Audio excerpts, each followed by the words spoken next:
guys, it's Miss Terry, and I am back with another story time. Now remember, we're reading out of the Jesus Storybook Bible, and I'll put a link below in case you want your own storybook.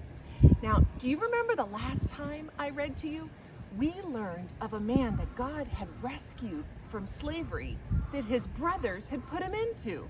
Well, today's story is about God rescuing a whole bunch of people. And the story title is called God to the Rescue.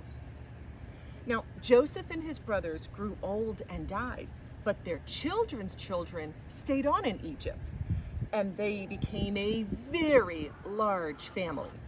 Now, later on, a new king began to rule, but this Pharaoh didn't remember Joseph, and he did not like God's people.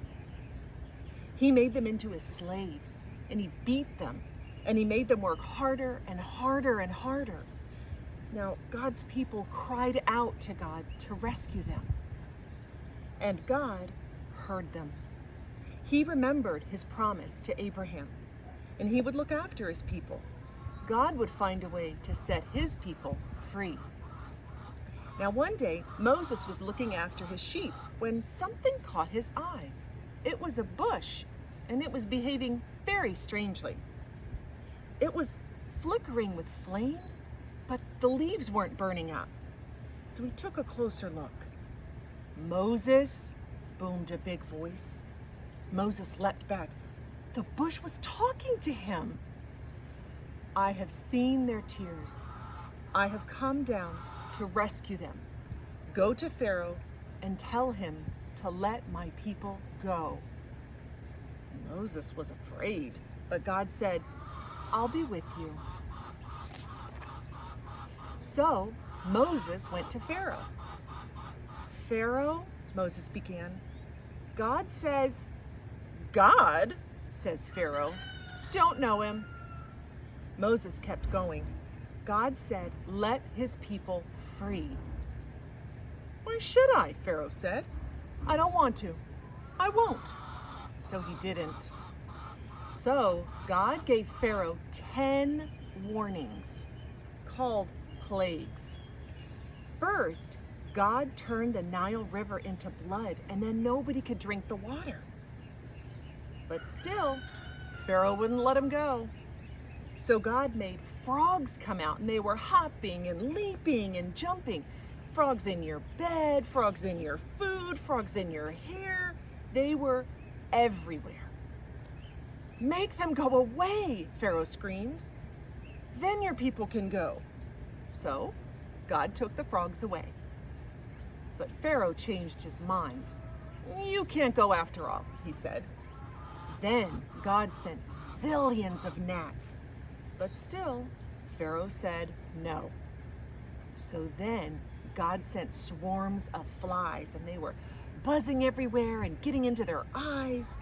And after that, sickness, horrible boils, huge hailstones, and a storm of locusts. Then darkness when it was supposed to be daytime, until it seemed like the whole world, creation and everything, was coming undone and falling back into darkness and emptiness and nothingness.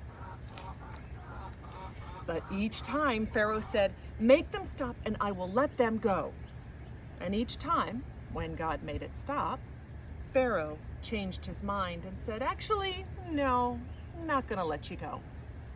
Finally, Moses warned Pharaoh, "Obey God or he will send the worst thing of all." Pharaoh just laughed.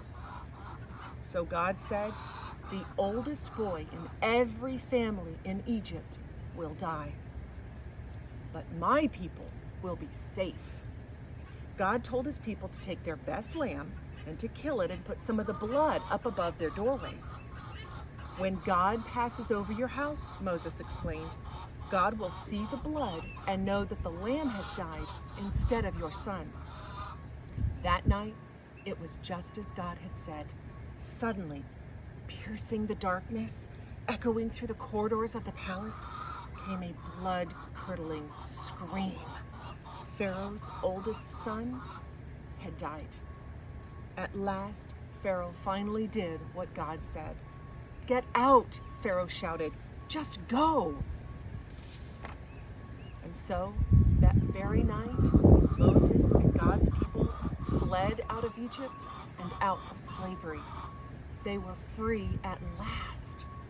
God's people would always remember this great rescue, and they came to call it Passover. But an even greater rescue is coming. Many years later, God was going to do it again. He was going to come down and rescue more of his people. But this time, God was going to set them free forever and ever. Thanks for letting me read to you guys. It's a great story. Now, be sure to like and share if you're enjoying it, and I will see you next time. Bye, friends.